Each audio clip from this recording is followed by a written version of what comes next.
Muito bom dia. Estamos começando aí mais um dia, o penúltimo dia. A gente está aí a 14 encontros, 15 encontros, onde a gente está mostrando como criar estruturas dentro do RP. E hoje é um assunto amplo, porque você vai poder criar, ver como cria tabelas, e essa forma de criar tabelas não é específica de RP Mix, né? Todo sistema ele precisa ter banco de dados, ele precisa guardar as informações, e aí o que a gente vai aprender hoje vai servir para isso, né? Então, para a gente conhecer como que os dados ficam guardados quando você salva lá uma nota fiscal, onde que como que guarda isso, quando você salva um dado de cliente, né? Então, um usuário, né? Então, isso é guardado em tabelas, né?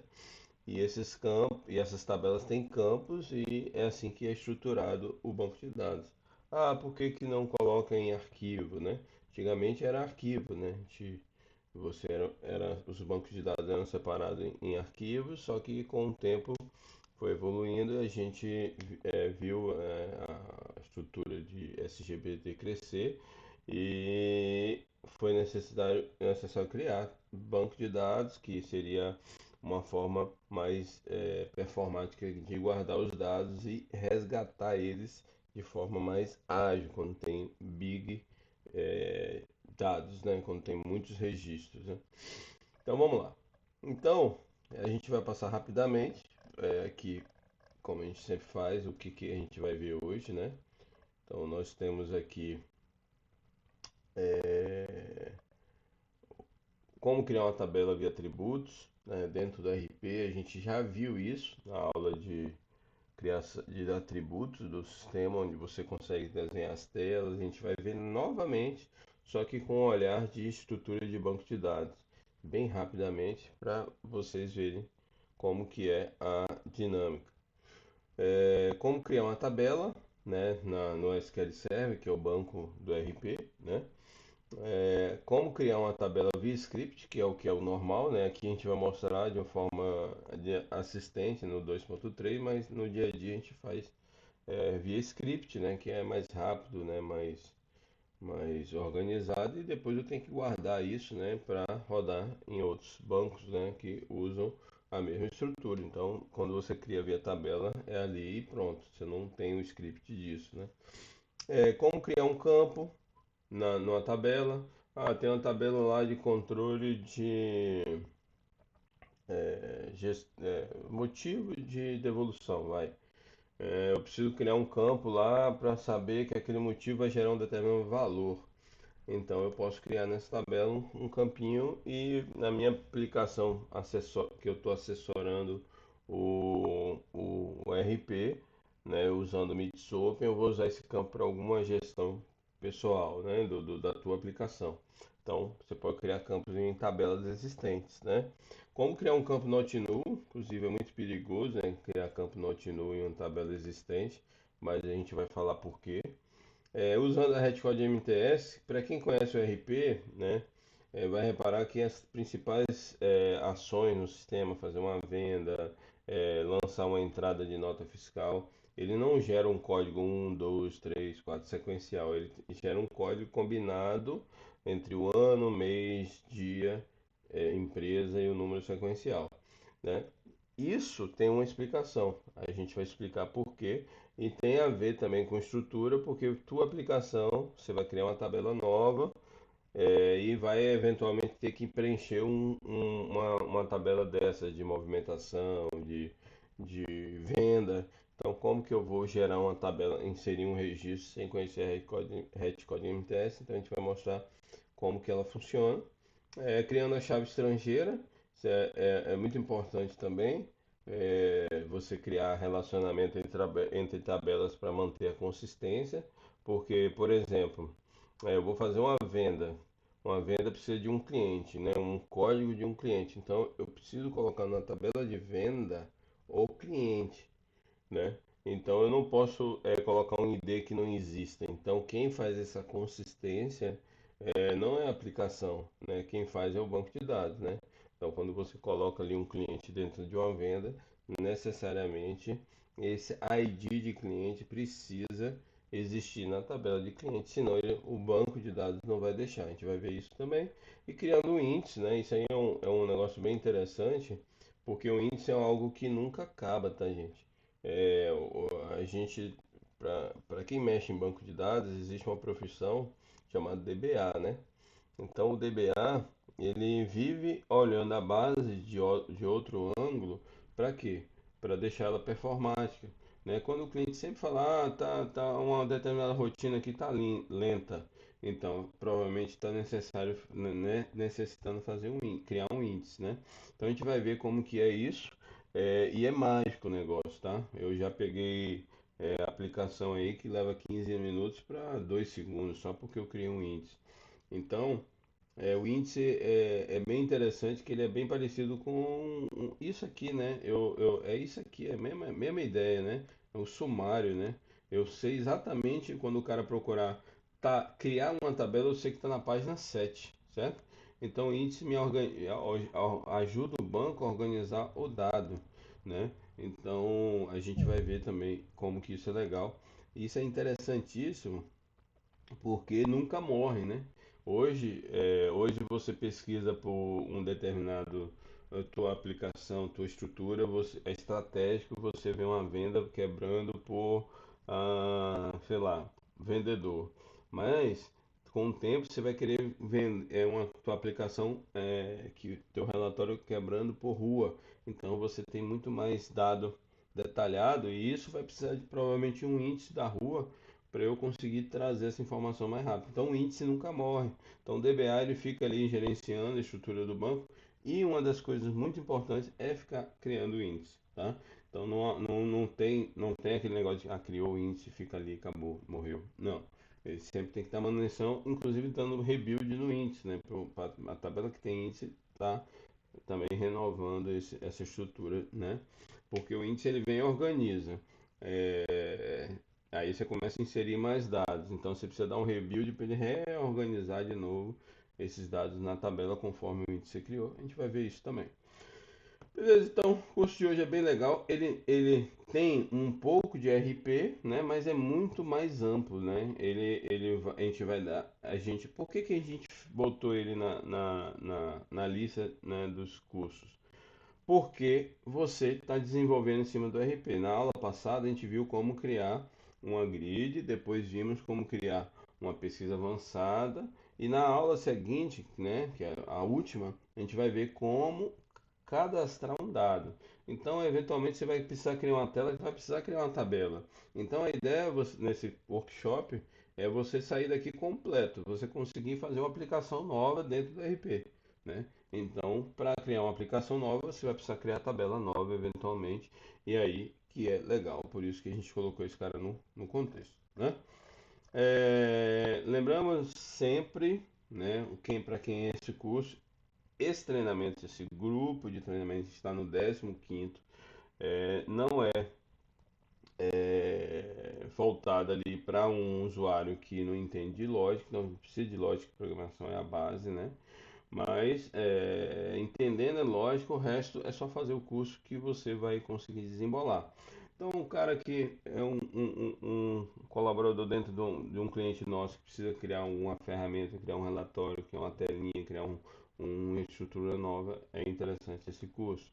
Um estudante que quer aprimorar desenvolvimento, é esse curso, quer entender a estrutura de RP, esse curso é para você. Um colaborador da MIT direto que precisa ali desenvolver novas features dentro do RP, né?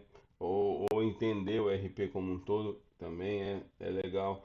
Então, esse curso é estruturado para isso. Então, se você está assistindo hoje, são 15, né? Todos os 15 estão no YouTube, só procurar Workshop Meets, né? Tendo um ao 15, o 15 é hoje, né? A gente vai subir depois, né? Mas é muito interessante a gente estar fazendo o início, né? Porque a gente está na 15ª, então tem coisas que eu já parti do princípio que você já está dominado ali, já está na veia, né? Mas tem coisas, né, que você vai precisar rever. Vamos lá. Então tá tudo gravado e esse documento também está disponibilizado, tá, gente? Bom, quem está desde o início ministrando sou eu, né? Então eu tô 22 anos na área de tecnologia, né? Trabalhei 7 anos numa empresa de bebida, né? Não foi bebendo, foi desenvolvendo, os dois, né? Então eu parto do princípio que a gente tem que fazer entrega, né? Então não importa a linguagem, a gente tem que entregar a solução dentro de um tempo viável, dentro de uma usabilidade viável, né? Então não importa como, mas você precisa entregar. Então, para quem me conhece, a gente é focado nisso, né? Então não defende nada de linguagem, então sejam abertos a resolver coisas, seja em um Excel da vida, ou seja em uma linguagem mais baixo nível, né? Eu já desenvolvi sistema em C, Visual C++, sistema de gestão de entrada, de, de, de, de, de portaria, né, que eu tinha que conversar com a máquina, isso há 20 anos atrás, né? E também já desenvolvi um sistema todo em Axis, né, para gestão de planilha, de documento. Então, é a solução, né? Então, a gente precisa entregar ali de uma forma viável. Então, atualmente, a gente está tocando a filial. Eu estou há 15 anos na frente da MITS, né? E atualmente a gente está tocando a filial da MITS aqui nos Estados Unidos, beleza? Então, vamos que vamos. Ó, falando rapidamente, eu gosto sempre de repassar, né? Porque às vezes você está assistindo hoje até um pouco repetitivo, mas se você está toda vez assistindo, toda vez eu falo desse início aqui, mas é muito importante, por quê? Cara, tudo começa aqui, ó. Fazer uma query, fazer um join. A gente até fez uma analogia lá atrás. Foi muito legal como que é uma query comparada com um ser humano, né? Então é a mesma coisa, estruturada, as coisas, amarração, o braço com a perna e tal. Então é legal esse curso. Ele tem um início bem leve, bem descontraído. Depois a gente criou um relatório dentro do RP. Lembrando que isso tudo é para o RP Meets, tá? Então você vai sair daqui um super usuário do RP Meets, né? Então você cria novos relatórios no RP Meets, você consegue depois a gente conseguiu criar, ver como funciona a estrutura das tabelas. Quando a gente fala de estrutura aqui, ó, porque que aqui é o SQL Server, né? A gente também já viu isso nas aulas do dicionário de dados. Então, as tabelas o banco de dados da MIT são estruturados assim, né? Então, por exemplo, tabela de cliente, RPMTS cliente, né? Então, aqui tem as colunas, né? Então, as colunas, como que é cada coluna, como que é estruturado isso, a gente viu tudo nessa aula de dicionário de dados. Então, bem legal. Você quer conhecer como que eu vou fazer, eu fui demandado para criar um relatório, como que eu começo? Onde que está a informação? Nessa tabela, nesse cara aqui, ele vai te falar tudo, o segredo, né? Criar um relatório com um sub-relatório, que é dois relatórios em um, três relatórios em um, quatro relatórios. Esse dia eu peguei um cliente aí que me mandou, cara, 7 relatórios em um.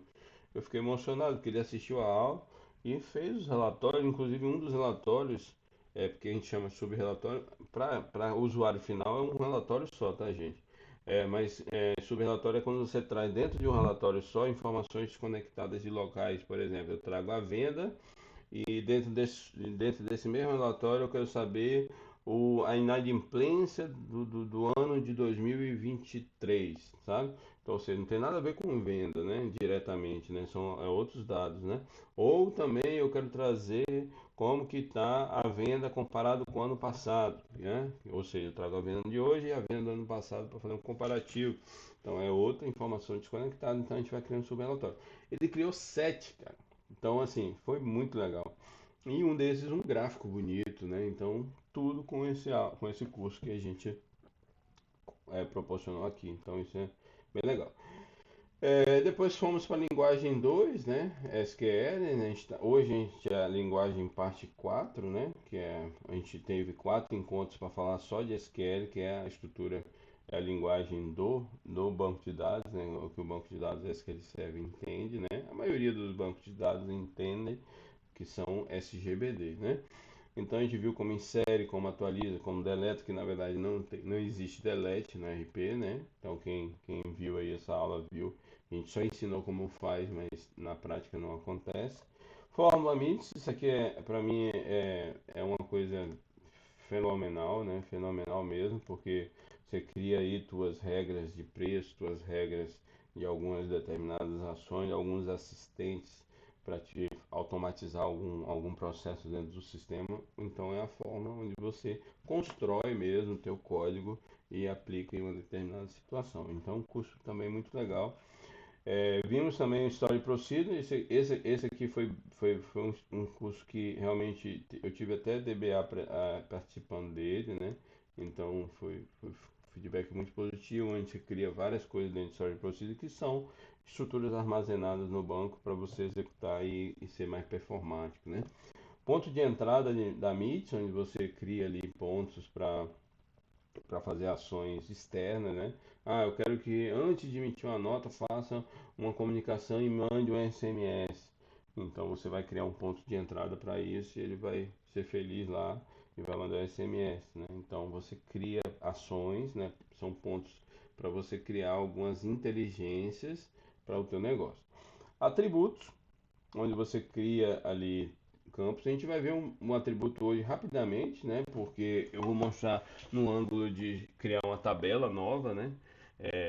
Como que quando a gente cria um atributo novo, que é uma tela nova, nós temos que criar um, um- uma tabela por trás, né? Então o sistema já faz isso. Aí eu vou mostrar como que é essa relação, né? Templates, isso aqui é muito legal, que é a integração com o Word, você tem vários documentos, né? A gente tem clientes aí que tem bastante documentos para gerar para Anvisa ou para gerar aí para algumas certificadoras. Então, são documentos muito personalizados, então ele consegue integrar, pegar a informação que está no RP e gerar qualquer desses documentos. E esse curso também é muito legal.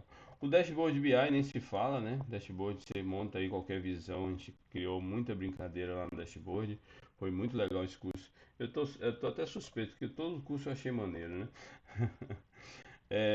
O Meets Open, a gente começou a ver como programa no RP, a gente viu como que programa em VB, a gente viu como programa em C Sharp, vimos como programa em J Sharp, COBOL. Então você escolhe tua linguagem, né? E incorpora dentro do RP e dentro dele você consegue abrir tua aplicação na linguagem que você está acostumado. Isso que é legal. Depois vimos como popula uma grid, depois vimos como faz uma pesquisa avançada, que é todo RP tem a telinha de pesquisa, então isso é um componente, você aproveita para a tua aplicação, né? Então isso é bem legal. E hoje nós vamos ver como criar tabela, que é a parte 4, né? E campos, beleza? Então, e por fim, a gente vai ter semana no dia 9 do 12, a última, que é eu vou herdar uma tela e do RP e vou implementar ela. Pô, isso é muito massa, cara. É uma tela existente no RP, eu abro ela na minha aplicação e desenvolvo as coisas nela. Olha que legal. Então eu não preciso me preocupar em botar botãozinho de próximo, de pesquisa, de sair, nada. Ele mesmo já vem pronto, né? Então eu só tenho que colocar as informações adicionais. Então eu tenho uma classe padrão, que a gente chama de FRM padrão, onde você herda essa classe.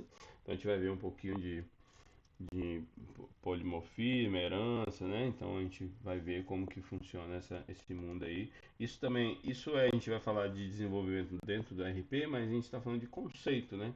Então são conceitos de programação que não importa a linguagem que a gente vai aplicar aqui no dia 9 do 12, vai ser legal. E no final vai ser projetos, a gente não vai ter encontros nesse aqui, mas vamos estar disponíveis para no dia 6 do 1 tirar dúvidas sobre esse assunto, no dia 13 do 1 esse, até o dia 27 do 1. Né? A nossa ideia é desenvolver aí um sistema de gestão de workshop, né? Que é pegando esse exemplo aqui para construir, né, cadastro de dia, colocar o conteúdo, né, só para a gente exercitar. Bom, então vamos lá, né? A gente, como eu falei, a gente desenvolve especificamente no RP, a gente está desenvolvendo o RP novo, né, ele na web em multibanco. Só que o atual, ele é especificamente do SQL Server, né? Então nossos dados, nossa estrutura toda linkada ao SQL Server. Então um dos maiores bancos de dados da atualidade foi criado pela Microsoft, né? E a gente, né, vai ver como que faz essas ações nele. Apesar de que a gente vai mostrar hoje é ANSI, né, padrão de qualquer outro banco. Talvez um comando e um outro ali a gente vai ter que mudar, se for outro banco de dados, né? Mas o geral, né, o create table, alter table, ele funciona em qualquer banco de dados, certo? Então a gente viu como é composta a estrutura da base e suas regrinhas de interligação, beleza? A gente viu isso na aula 3, né? Como eu falei agora há pouco. Só que agora a gente vai precisar criar nossas próprias tabelas e interligar com as tabelas existentes, certo? Então, aqui a gente vamos, primeiro de tudo, bem tranquilinho, tá? Bem tranquilinho mesmo, vamos criar um atributo. Vamos entrar lá na rotina 395 e vamos criar um atributo. De boa, sim, sabe? E vamos só relembrar como é isso. Então, vou entrar aqui ó, no RP 395, rotina atributos. Vamos criar um atributo. é, Vamos botar aqui, ó. Olha que legal. Vamos botar aqui. É, é in, é others. Então o que, que acontece? Eu vou botar aqui isso no. Deixa eu botar aqui. Vou botar no fornecedor, vai. Só pra. Vou botar personalizado. O que, que isso significa, gente? Eu estou criando campos novos, né? Dentro da tabela, dentro do cadastro fornecedor, né? Eu vou desenhar uma tela nova lá. E só que o foco, esse a gente já viu, né, fazendo. Só que o foco agora vai ser para ver como que isso funciona no banco, tá? Então salvei, ó. Ó que legal. Então, olha que legal. Ó, isso aqui que vale, tá? Se você for fazer algum relatório, alguma coisa, a tua tabela é essa aqui, ó, RP MTS atributos e um código que é gerado no nosso padrão Retcode MTS, que é um ano, mês e dia, certo? Vou criar aqui o, sei lá, o EIN. O EIN é o código da empresa nos Estados Unidos, tá? Tô criando um campo aqui qualquer. O nome, né? O famoso CNPJ é o que eles chamam de EIN, tá? E vou botar aqui, ó, address, que seria um, o endereço, né? Então, vou botar também que é obrigatório, beleza?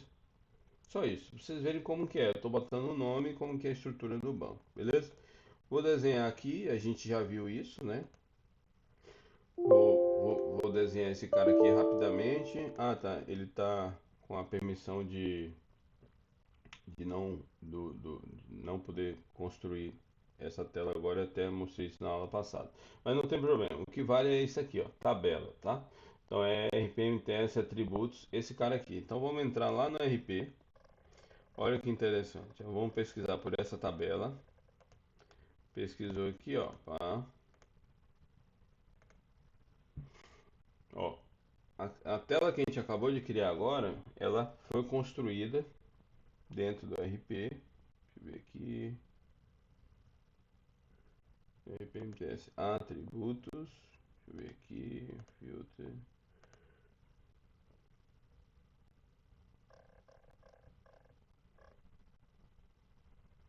Aqui, ó.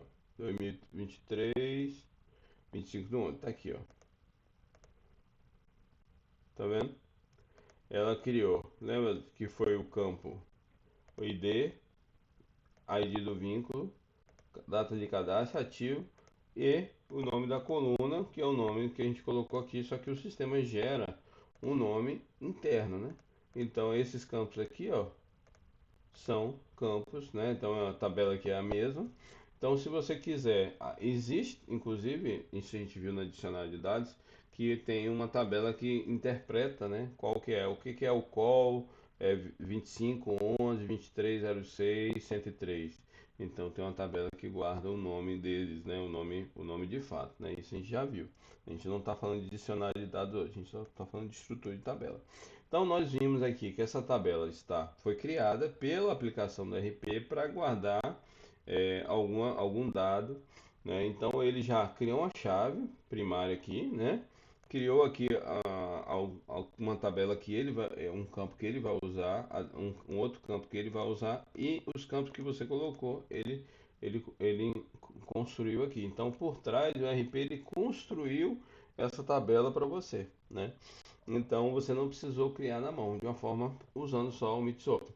Então, o Mixopen, que é a tela de atributos, você constrói a tua tela, mas na verdade, por trás está se construindo uma tabela, tá? Então, na verdade, tudo acontece no banco através de tabela.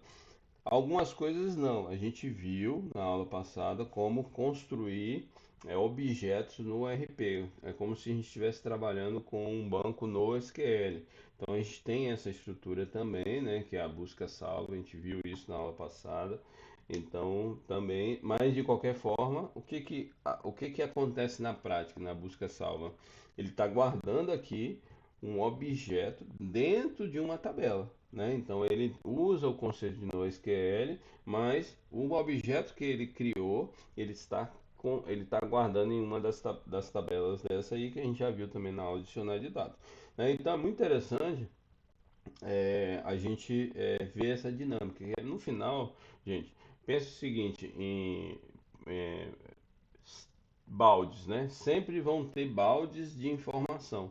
Os baldes são as tabelas, né? Então, sempre a gente vai precisar construir tabela. Por isso que esse curso ele é interessante, porque quando você desenvolver alguma coisa no Mitsop, você vai criar a tua tabela, né? Você vai criar a tua tela. Então, você vai precisar interligar. Por mais que eu já te entregue a tela pronta, mas você vai criar aquele campinho personalizado que só teu cliente usa, sabe? Então você vai precisar vir aqui e criar um campo em uma tabela existente ou criar uma tabela do zero, enfim, é isso que é o propósito de hoje, tá?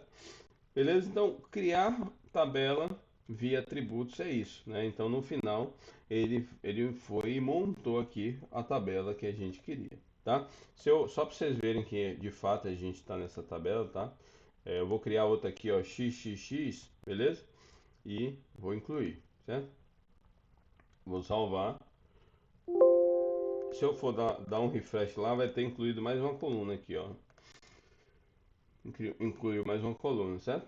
Então, à medida que você vai criando colunas novas, ele vai reestruturando a tabela. Isso é muito legal, tá? Isso é muito legal. E isso vira uma tela dentro do RP, né? A gente acabou que eu não botei aqui porque o propósito não é isso, né? Porque tá sem a permissão ali na pasta.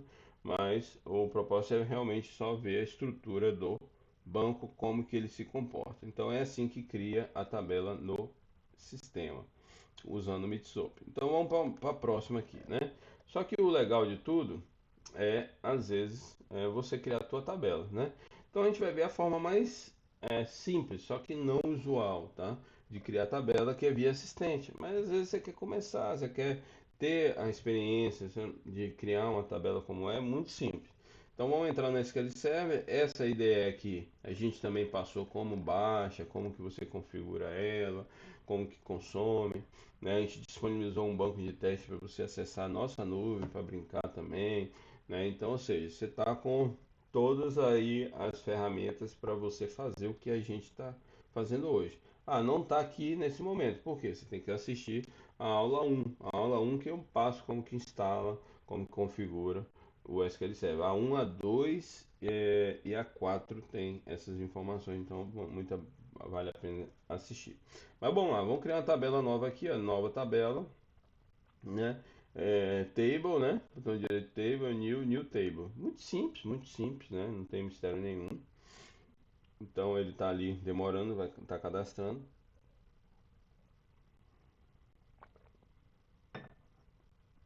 Então, vamos lá. Então vou criar aqui uma tabela aqui, toda tabela tem um ID, certo? Normalmente esse ID é número, né? Ou seja, do tipo int. Então você tem aqui todos os tipos, né? Aqui possíveis que o SQL Server permite, né? Então dá uma navegada rapidamente. Aqui é tipo um número muito grande, inclusive a gente usa bastante Big Int. Binário, que seria dados ali para não é totalmente inviável fazer chave com tipo binário, né? Mas seria dados de informações que é um arquivo binário, né? Um arquivo do Word, né? Então, é do tipo binário. Bit, que é sim ou não, que é verdadeiro ou falso. Char, que é uma string com 10 posições. É, data e hora. E, gente, tem muitos tipos aqui, ó, né? Tipo de parte de posição geográfica, né, no mapa. Tem tipos aqui novos, porque inclusive eles vão criando tipo à medida que eles vão lançando novas versões da SQL Server, eles vão criando tipos novos com o intuito de performar, tá? Então vale a pena você que está estudando a estrutura de tabelas, tudo, gastar um tempinho para estudar cada tipo desse, né, no banco, pra, na documentação da Microsoft, que é muito interessante, tá? Mas o mais comum que nós usamos é o inteiro, a data, datetime, né? Nunca recomendo que use o float, tá? O float é ponto flutuante, então você vai ter um problema sério em chegar a um número exato, né? Ele nunca vai te dar um número exato, você vai guardar 10 e vai botar 10,0006, tá? Então vai demorar bastante. É, então a gente usa também money para guardar valores, né? Numeric, decimal, small int, que é um inteiro pequeno. Usamos muito varchar, né? Que é ou nvarchar, que é o Unicode, né? Que é especial. Então, enfim. Então, essa é os principais, mas vale a pena estudar cada um deles. Eu vou colocar aqui como inteiro, tá? Vou colocar aqui como nome, beleza? E vou botar nvarchar 50, ou seja, a tabela só vai aceitar 50 posições, beleza? Vou colocar aqui, ó, data, alter, out, quem sabe que e botar date time, beleza? E vou colocar aqui ativo, que é do tipo bit. Por quê? Por que que eu já estou desenhando a tabela assim? Porque é como o RPMix trabalha.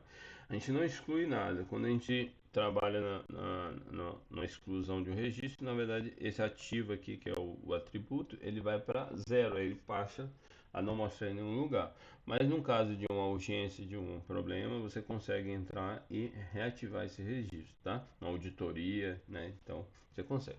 E aqui tem um recurso bem interessante, ó. Se permite nulo ou não. Vou dizer que não, vou dizer que não e vou dizer que não. E eu vou colocar esse cara aqui, ó, como chave, tá vendo? O que que é isso? Chave. A chave é que o código ele nunca vai se repetir. Se eu não boto aqui, ó, por exemplo, esse cara, vamos botar aqui que vai ser um cadastro de curso, vai. Então eu vou ter o curso código 1, que é matemática. Eu posso ter o curso 2 matemática também, né? Porque quando a partir do momento que eu estou dizendo que a chave primária desse cara é esse, então os outros, se não tiver índice, né? A gente vai ver que a gente pode bloquear isso com índice, né? Mas considerando assim, esse cara aqui vai poder duplicar e aqui não, aqui é a chave. E essa chave, quando eu, por exemplo, eu criar sei lá, classe, na classe contém uma lista de cursos, né?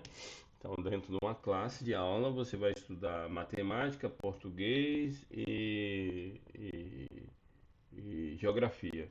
Então, você vai precisar ter dentro dessa tabela, digamos assim, né, a chave estrangeira da outra tabela.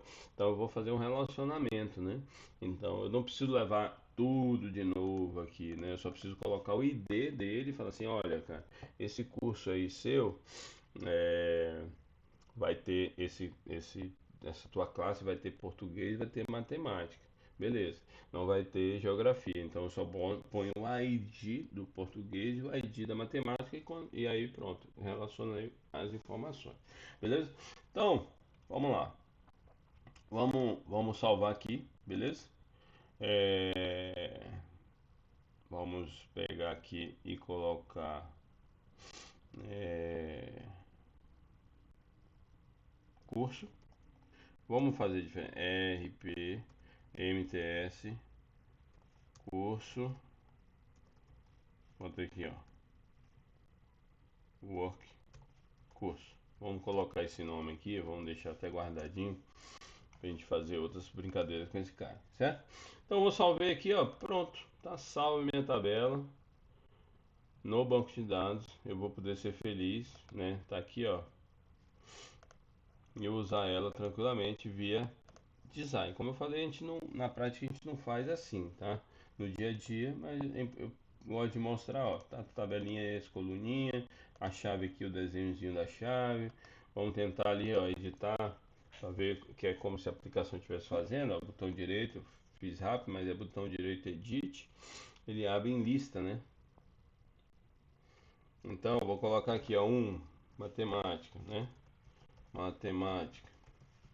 Vou botar aqui a data de hoje, 25/11/2023 e ativo true, certo?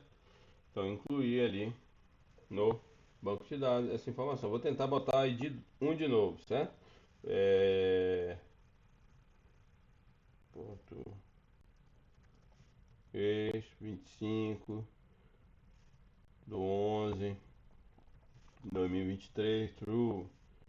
Aí ele vai quebrar, não vai deixar, ó. Cara, tá vendo aqui, ó? Já tem, ó. Chave primária, não pode, ó. E ele ainda me fala. Então, a consistência do dados tem que ser sempre a nível de banco, tá? A gente vê mas muita aplicação aí que a consistência é na aplicação. Isso é muito perigoso. Funciona, só que é perigoso. Concomitância de dados, performance, então ele atrapalha bem, assim, a gente recomenda fortemente se não fazer isso, né? Nunca criar uma tabela sem chave, né? Então são os recursos básicos aí para a tua aplicação ela ser viver muito tempo aí, beleza? Então isso é criar tabela via design, certo? Como eu falei, é maneiro e tal, mas não usa, né? É muito mais demorado, tá? Então a gente vai fechar aqui e vamos partir para ver como que cria uma tabela via script, tá? E eu vou colocar uma paradinha diferente que vai ser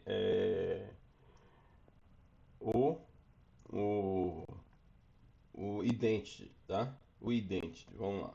Então vamos copiar isso aqui, eu vou explicar cada campo desse para a gente pegar a ideia da coisa, tá?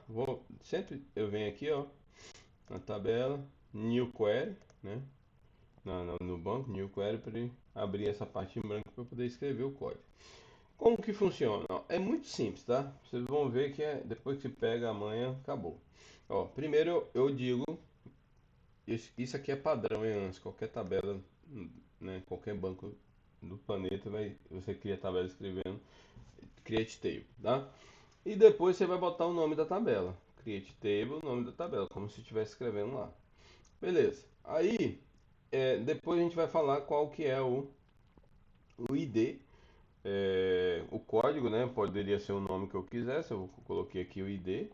É, coloco o tipo dele, né? Que é int, igual como a gente fez aqui, né?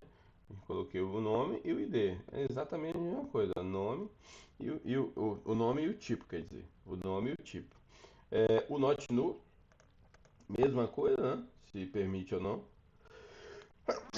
Desculpa.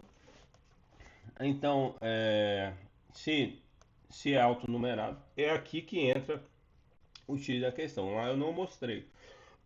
Você teve que colocar o código na mão, né? Aqui eu estou dizendo, cara, você vai gerar o código sozinho. O banco de dados você gerencia o código começando a partir do 1, incrementando de 1 em 1. Idente de 1 em 1. Poderia ser idente de 10 em 10, né? Então, mas o padrão é 1 em 1, né? Começa do 1 e incrementa 1. E o nome dessa chave, né? Então, a chave primária dessa tabela normalmente é PK, é ANSI, né? Isso. ANSI não, é uma anotação padrão, né? Dos bancos, né? Que é o nome da tabela. É o nome primary key e o nome da tabela, certo? Então é assim que funciona a estrutura de um create table na mão. Aí eu vou escrevendo e depois primary key, que é a chave primária, né? Ou seja, nunca vai duplicar. E põe vírgula para incluir o novo campo. É como se a gente estivesse pulando para a próxima linha aqui, né? Então eu vou botar aqui o nome do usuário e o tipo, o nome, a data e o tipo e o nome do outro campo e o tipo. E finalizo com parênteses, né? Esse ponto e vírgula aqui é é organizado, mas não é necessário, não é obrigatório, né? Então, eu sempre coloco create table e o nome. Pronto. Abre parênteses, fecha parênteses. E dentro, separado por vírgula, o nome do campo e o tipo vírgula. O nome do campo, tipo vírgula. O nome do campo, tipo vírgula. Né? Então, não tem mistério. É muito simples, muito simples. Então, eu vou rodar esse cara aqui pra gente ver, né? Beleza, criou. Aí você faz o que? Você vai pegar esse script e vai guardar, né? Beleza, aí você vai rodar na sua aplicação. Aí você vai ter aquela dúvida: será que eu já rodei esse script? Aí que você vai fazer? Executar de novo, né? Olha o que acontece: quebrou a tua aplicação. O SQL Server e qualquer outro banco não deixa criar a mesma tabela de novo, né? Então, isso é um erro muito comum que as pessoas, né, criam os scripts, não se preocupem em tratar isso. Ah, não, porque eu vou rodar uma vez só, mas nunca confie nisso, né? E confie que teu código ele tem que rodar sem nenhum tipo de erro. Então, existe um comandinho aqui que eu já deixei até preparado no documento que é mágico, que é esse cara aqui, ó, que é o object. Esse cara, isso muda por banco, tá? Tem bancos que vão ser de outro jeito, tem bancos que vai ser, né? Então, o MySQL já é outro nome. Tá? Então aqui, ó, o Object-D é uma função interna do SQL Server. O Oracle tem um dele, o MySQL tem um dele, o PostGIS tem um dele, o Firebase tem um dele, cada um tem um dele, né? Onde ele verifica se a tabela existe, né?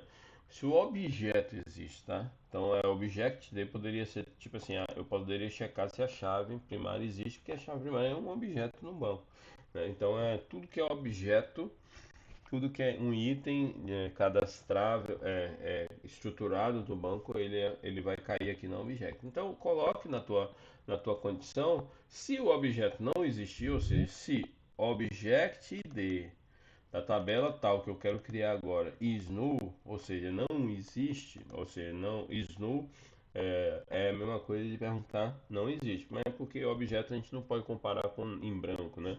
Normalmente a gente está acostumado a fazer assim, isso não funciona. No SQL Server, isso precisa ser quando um campo pode vir nulo, é null ou não null, tá? Então, muito importante isso aí. Beleza. Então, aqui, ó, tá bonitinho, objeto ID da tabela is null. Show. Então, vamos rodar. Será que vai quebrar? Não vai quebrar. Beleza? Por quê? Porque o SQL Server eu estou dando assim a checagem para o SQL Server assim, não rodar de novo, porque se já existe, não precisa. E é uma coisa muito comum a gente vê aí a galera montando as estruturas do banco, tudo, deixa ali, né? Criou um cliente novo, já monta, cria a tabela, cria o banco todo e tal, mas não está preparado para que se por alguma eventualidade ter que rodar duas vezes, ele vai quebrar e não vai conseguir. Então, é um comandinho simples que é esquecido no dia a dia ali quando você salva seus scripts. Beleza? Então, isso por padrão, né? Precisa ser usado como dica aí para o dia a dia. Não vai fazer nenhuma diferença se você não usar, só mais é um critério para evitar quebrar a tua aplicação. Agora, vamos criar um campo novo. Eu preciso, tem a tabela existente, ela está aqui bonitinha. Nós vimos que a tabela do RP que a gente criou é, lá agora em atributos, a gente viu que eu criei um campo novo, ele foi incluído aqui, né? Então, como que isso acontece? Como que a gente vai atualizar, executar um comando e esse cara vai criar um campo novo na tabela existente? Né? Porque, como eu te falei, a gente está aqui desenvolvendo no Meetswap. Você cria a tua tela, a tua aplicação. Às vezes a tua aplicação vai precisar guardar uma informação numa tabela que o RP já tem. Então, eu vou precisar criar alguma coisa nessa tabela que o RP já tem. Então, como que eu faço isso? A gente vai fazer o alter table. Vamos copiar aqui, ó, criar um campo. É esse comandinho aqui menor ainda, ó. Aqui, ó, pum. Então vamos lá, tá vendo, ó? Diferença, create table, alter table. Então, criar a tabela, né? Muito ao pé da letra a tradução e alterar a tabela. Pronto. Eu quero que altere uma tabela e adicione um campo novo, certo? Do tipo int. Beleza, quero criar uma tabela e adicionar um campo novo, tá? Poderia ser uma tabela existente, é do cliente, MTS cliente aqui, né? Então é o que eu quiser aqui. Então vamos lá, vamos dar esse comandinho aqui, beleza? Então, bom, puff. Ah, ele executou. Se eu dar um refresh aqui na tabela, ó, ele tá com um campinho novo ali. Opa, não foi nessa, né? Deixa eu pesquisar ela aqui.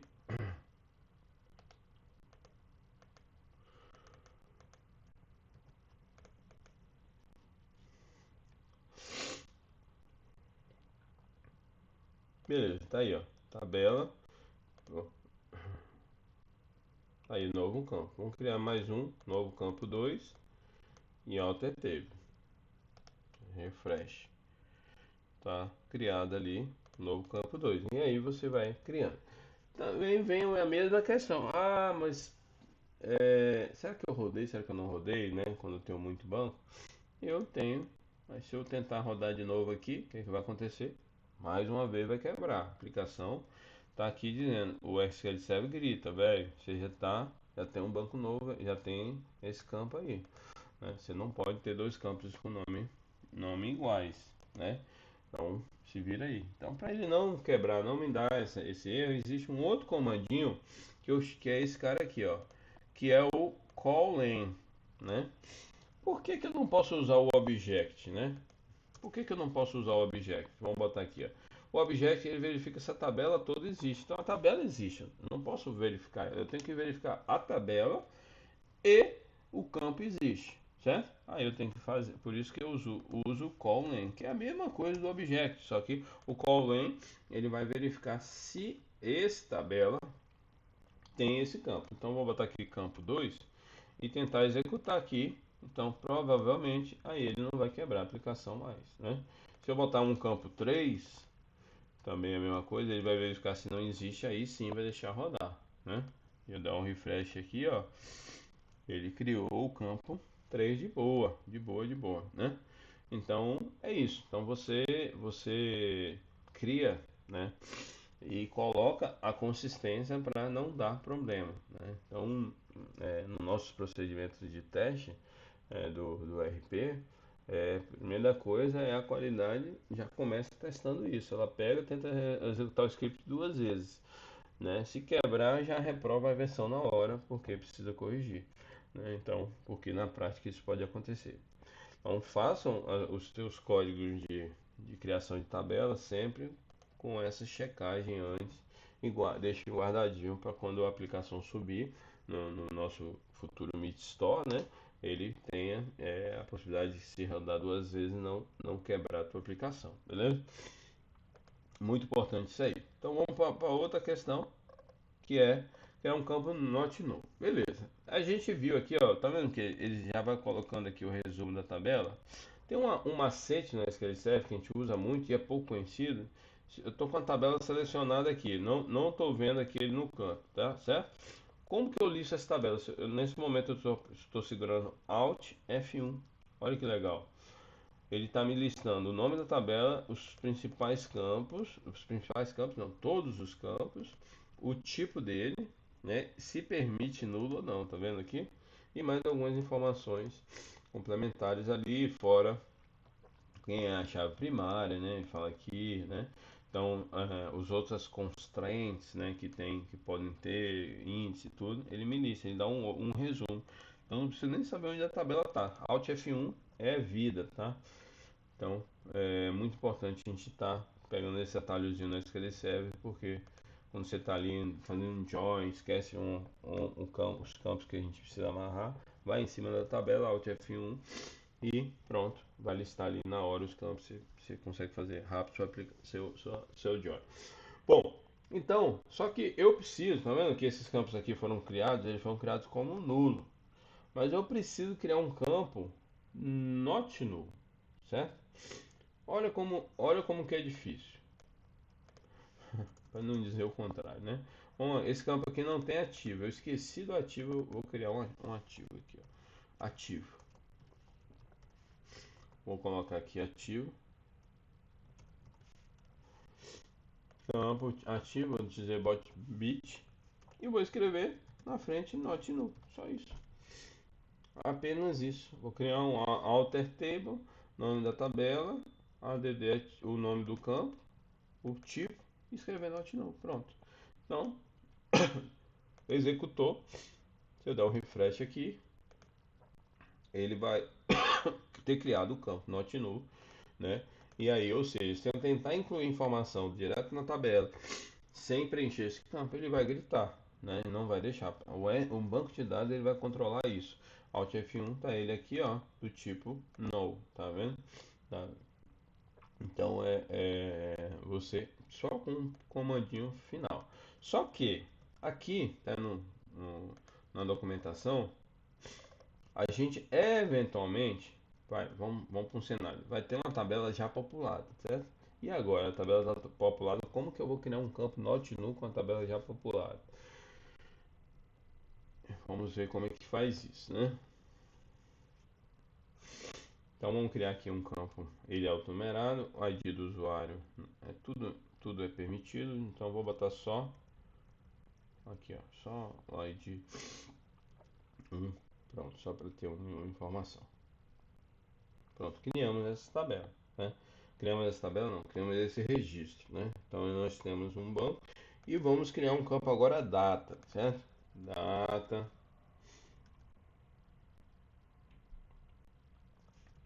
data, ult, alteração, né? Beleza.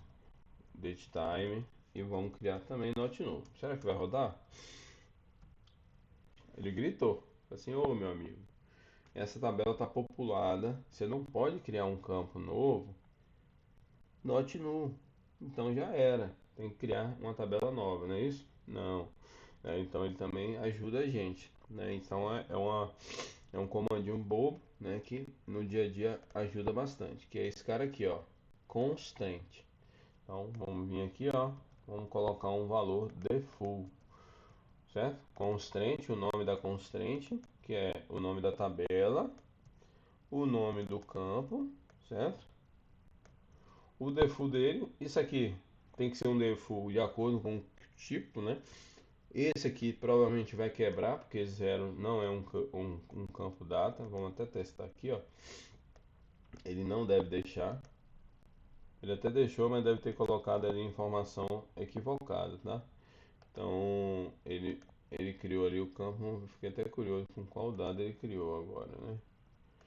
Porque tem que ser um campo, tem que ser do tipo, um default que é do tipo que o campo é, né?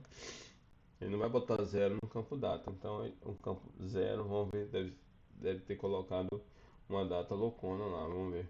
Ó, 1900, é data zero, né? Porque o SQL Server entende como a data zero, a hora zero, 1900, né? Então, é errado. O default dele teria que ser get date, certo? Aí ele fica aqui na aplicação como data, né? Tipo data. E aí quando eu incluir um dado novo, ele automaticamente vai fazer, né? Então, alter table, vamos criar aqui, ó, de novo, data 2, para vocês verem, data 2, certo? Só para a gente criar do tipo certo, que é a get date. Executei. Se eu venho aqui e abro, agora, deixa eu abrir ele aqui. O que vai acontecer? Vai estar nesse campo novo, né? Vai estar o dia de hoje, que é o certo, né? Você tem que criar o default de acordo com o tipo que você está trabalhando, né? Já estava aberto, deixa eu abrir de novo. Então, se é do tipo bit é 0 ou 1, se é do tipo inteiro, aí é um número inteiro, né? Tipo double é um número que pode ter fração, aí ó, tá? Então por isso que é muito importante colocar, tá vendo? Aqui já colocou a data certa e aqui já colocou a data zero lá, que é 1900 por banco. Beleza? Então a gente está vendo como que é a estrutura de de criação de campos em uma tabela existente. Só que isso é muito perigoso, tá, gente? Criar campo not null em uma tabela existente pode quebrar a aplicação de atualização de script, porque se é uma tabela que tem muito registro, ele vai percorrer todos os milhões de registros para colocar o valor padrão. Então isso é altamente não recomendado fazer. A não ser que você tenha certeza, igual aqui, que tem pouquinho registro, então a aplicação não vai, o banco ele não vai sofrer para fazer isso. Mas se você coloca isso na tabela que a gente conhece, de RPMTS movimentação, RPMTS pedido, né? A possibilidade de travar o teu código de atualização é muito grande, né? E não conseguir executar, porque a gente está falando de tem cliente nosso que chega a bilhões, não é é bilhões de registros, né? Se você faz isso aqui no Notenu, ele não vai rodar bem, sabe? Então, existem artifícios aí mais inteligentes de você colocar como null, né, setar o valor default dando um update na tabela toda pela chave primária e depois botar ele como not null de novo e valor default. Então isso é decisão de projeto, né, no teu script, né? Então não considere isso como verdade, not null constraint para colocar em tabelas um valor padrão em tabelas existentes com muito registro, tá? Que não rola, realmente é muito ruim. Mas aqui, por exemplo, assim, para uma tabelinha acessória. Ali, vamos botar aí. O pessoal fala assim, tem muito registro, tem mais de 1000, tem 1000 registros, tem muito. 1000 não é nada, tá? 1000 registros no banco de dados não é nada. A gente pensa assim em de registro, tabela pesada, acima de 100 mil registros. Aí a gente começa a pensar em ações que a gente precisa fazer. Mas até ali, até né, 50 mil, 40 mil registros, é possível a gente colocar ali. Então, se você tem certeza que tua tabela nunca vai chegar tanto, né? Então, use em default sem problema nenhum. Mas se for muito grande, sai fora que vai quebrar e não vai rodar, beleza? É, Vamos lá, a Red Code MTS, eu preciso mostrar para vocês, a gente já viu isso na aula da dicionário de dados, mas aí a gente vai reforçar que a Red Code MTS é uma funçãozinha mágica, tá? Porque se eu for fazer uma aplicação, a gente está aqui desenvolvendo uma aplicação, certo? A gente viu na aula passada como a gente criou uma telinha, como a gente usou a integração com a RP, usando a linguagem que você escolheu e tal. Mas agora você precisa criar uma ação, uma inteligência para alimentar uma tabela nossa que já existe, um RPMTS pedido, RPMTS movimentação, enfim, várias tabelas nossas têm essa inteligência de montagem de código nesse formato aqui, ó. Ano, mês, dia, identificador de base, empresa e sequência. Identificador de base deve ser até surpresa para vocês, porque a maioria das vezes a gente não vê isso, né? Mas tem, tá? Você pode, por exemplo, eu tenho um cliente que tem dois bancos de dados separados, um caixa, né? Vamos botar um caixa. O caixa ele tem ali trabalho offline e tem um sistema principal, né? Então o caixa ele vai fazer uma venda, então ele vai e no dia. Como que é a nossa combinação do ano na montagem do Red Code MTS? É um ano, mês, dia, né? Se não tivesse um identificador, empresa e sequência. Então, se eu faço um pedido no caixa hoje, então hoje é dia 23, ano 23, mês 25, 11, dia 25, certo? Empresa um, sequência um. Aí eu estou em outro banco da mesma empresa, também fazendo o mesmo pedido, ele vai gerar a mesma coisa.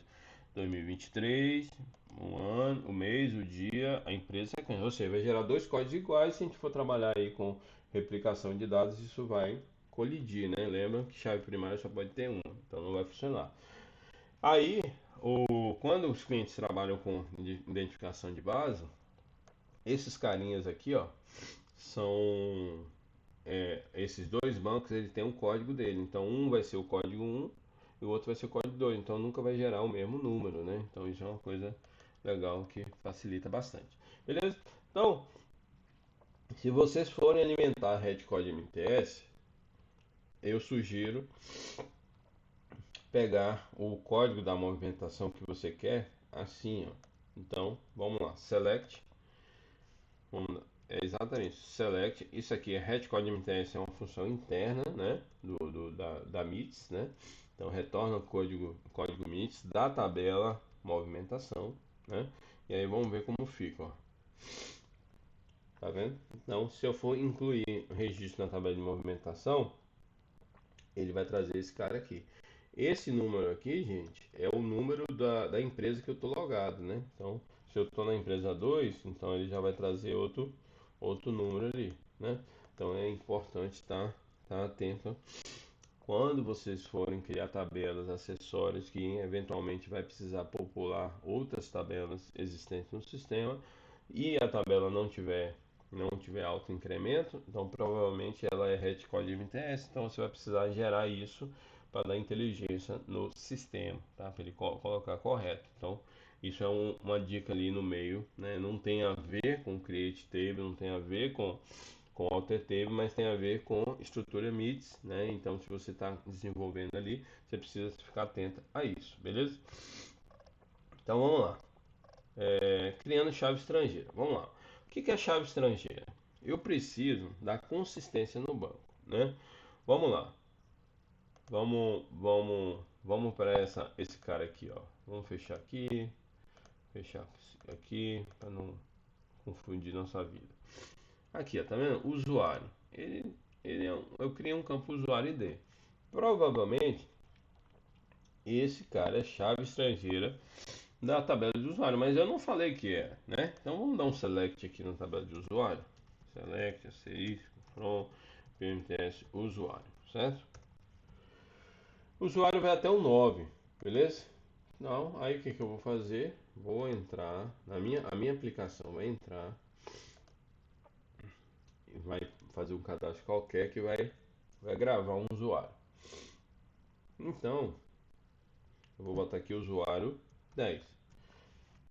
O que aconteceu? Permitiu, né? Se eu der um select nessa tabela aqui, ele está lá com o usuário 10, mesmo que o usuário 10 não exista. Isso porque não tem chave estrangeira, ou seja, a partir do momento que eu preciso de uma informação de outra tabela, eu não trago essa tabela toda para cá. Eu só pego a chave dela para depois, através de join, eu fazer as amarrações necessárias, certo? Então, isso é uma parada que a gente precisa é, ficar atento, né? Porque eu não posso ter um dado errado no banco, né? Então, a consistência, ele precisa estar fidedigno a teus dados, senão você começa a ter informação errada. Então, a gente precisa criar uma chave primária. Então, o que eu vou fazer? Bom, e não tem jeito, tá? Eu não consigo criar uma chave estrangeira com conteúdo errado. Eu tenho que realmente deletar, apagar tudo, certo? Como eu fiz agora. Então, eu vou fechar aqui. Aí eu vou precisar, não tem jeitinho, tá, gente? Você tem uma tabela que não tinha chave estrangeira. E aí agora você viu a necessidade daquele campo ser chave estrangeira, mas ele já está sujo. Ou seja, ele já está com conteúdo que não é da tabela mãe. Esquece, você não vai conseguir criar chave primária, tá? Chave estrangeira. Vamos lá. Então, é isso aqui, ó. Vou deixar aqui no esquema. Vou dar esse comandinho aqui. Ele não está aqui com o tratamento de rodar duas vezes, mas a gente precisa colocar. Ó, Não, porque eu tava com. Opa, Assim, se você joga lateral, tendo que apoiar o tempo todo. Só que, tipo assim, eu vou fazia pedir assim, para não era isso também. baixar Eu o falei áudio aí, quem tiver com o áudio aberto. eu olhava pra cá o Você tempo tá todo. com o áudio aberto? Vamos baixar o áudio, por favor. Vamos botar Mas mudo essa no questão áudio do aí, ligar, eu olhava pra cá pessoal. o tempo todo. Oi, oi, oi, beleza, obrigado. Então vamos lá. Então o que acontece? A gente tá aqui, ó, a tabela, alter table é um alter table, vou adicionar uma constraint, tá? Assim como eu adiciono campo, né? Adiciono o nome do campo, eu posso adicionar constraint. Tá aqui, ó, add constraint. Aí eu preciso colocar o nome da tabela, né? Então eu vou fazer uma foreign key, tá vendo? Quando é primary key é PK, quando é foreign key, né, que é chave estrangeira, né, traduzindo é FK, beleza? É o nome da tabela que eu quero, né, que eu estou, né? E o nome da tabela que eu estou buscando essa chave estrangeira, beleza? Então isso é muito importante, tá? Essa estrutura que é a estrutura padrão para você dar manutenção. Tem gente que a gente vê, coloca aqui a XXX, né? Aí depois fica tentando dar manutenção no banco, se perde onde está vivo. Então coloquem nessa estrutura de nome da foreign key, tabela de origem, tabela de destino e pronto que vamos ser felizes. Maravilha. Então eu vou dizer que eu quero criar nessa tabela aqui, nesse campo, né? Então eu vou dizer qual é foreign key de qual campo? É em usuário ID. Então, cara, na minha tabela, esse campo aqui, ó, ele vai ser chave estrangeira. Acabei de dizer aqui. Mas de quem, né? Aí é aqui que eu faço de quem, ó, reference. Então, eu vou falar reference. Aqui não precisa do DBO, né? Então, isso aqui é o tipo do quem é o dono dessa tabela, mas não precisa. Aí eu vou botar aqui o usuário e lá na tabela de usuário, qual é a chave que vai ser chave estrangeira aqui. Então eu faço match, né? Tabela, meu campo com campo da tabela que eu quero que seja referência aqui. E eu quero que funcione aqui no update, no delete, né? Então eu faço aqui as minhas ações. Esses comandinhos aqui são padrões. Então, ó, vamos executar isso. Se eu executar duas vezes, o que vai acontecer? Vai quebrar, que já tem. Então eu vou ter que fazer um, lembrando, sempre aqui ó, o object-d do foreign key, aí não quebra a aplicação, certo? Se eu rodar aqui ele não vai dar problema. Beleza, então eu venho aqui, vou tentar agora fazer o mesmo exercício. Vou entrar na tabela, tentar botar o usuário 10.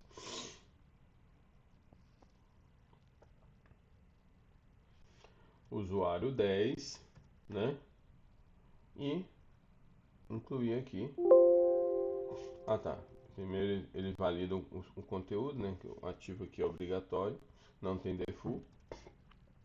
E eu vou tentar botar aqui o usuário 10. Ele não deixou, ele tá bem fácil. Ó, ó, não pode inserir porque deu conflito de chave estrangeira, tá? Não tem, tá vendo que até na aplicação ele fala qual é a constraint, por isso que você tem que botar. Se você põe xxx, você não vai saber de onde você está falando. Então a gente precisa colocar dado limpo, né? Então isso é muito importante para você ter tua base estruturada, já que você está construindo uma ferramenta dentro de uma ferramenta robusta como o RPMITS. Então é muito importante manter os dados fidedignos, né? Então, se tua tabela traz algum dado do RP, como chave estrangeira, coloque essa validação para você ter certeza que na manipulação das ações não vai quebrar ali tua solução, né? Então, o cara, apesar de que o cara não tem como excluir nada, né? Você no RP não tem a cultura da exclusão, mas você precisa estar colocando a informação de chave para quando incluir ali aquela tabela referente estar com aquela chave existente, senão você vai estar trabalhando com dado que a gente chama sujo e naturalmente vai ter um resultado não muito bom, né, na tua aplicação, né?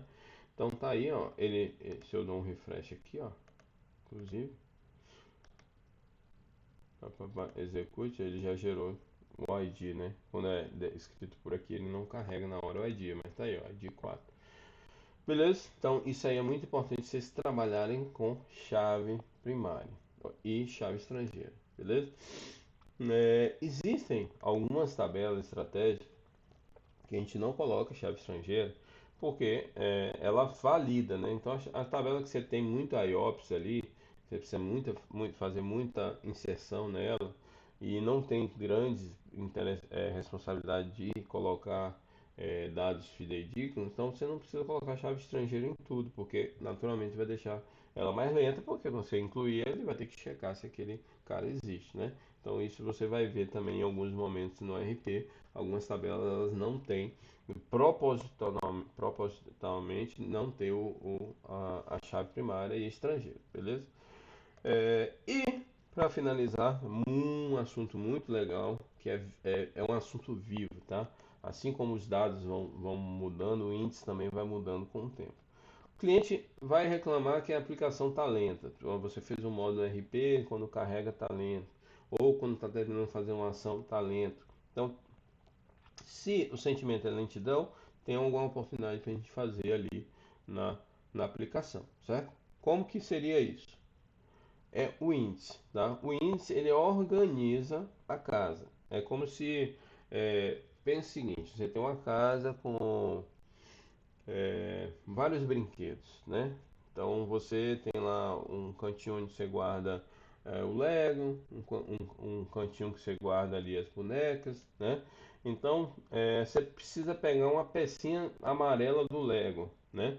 Se ele estiver espalhado, né, o Lego está misturado, é uma peça menor que está misturada lá nas bonecas e espalhado no quarto todo, vai ser difícil achar aquela pecinha amarela, né? Então, o que que é o índice? O índice é o cara que é o cara da limpeza, é o cara da organização. Ele vai entrar no quarto, vai botar a boneca no lugar, vai botar as pecinhas do Lego amarelinha junta, vermelhinha junta. Então, ele vai deixar tudo organizado no banco. Para quando você entrar e buscar a tua peça amarela do Lego, achar rapidão. Entendeu?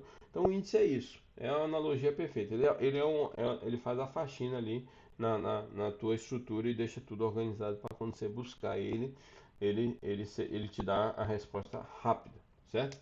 Então, nada mais é que um índice é isso.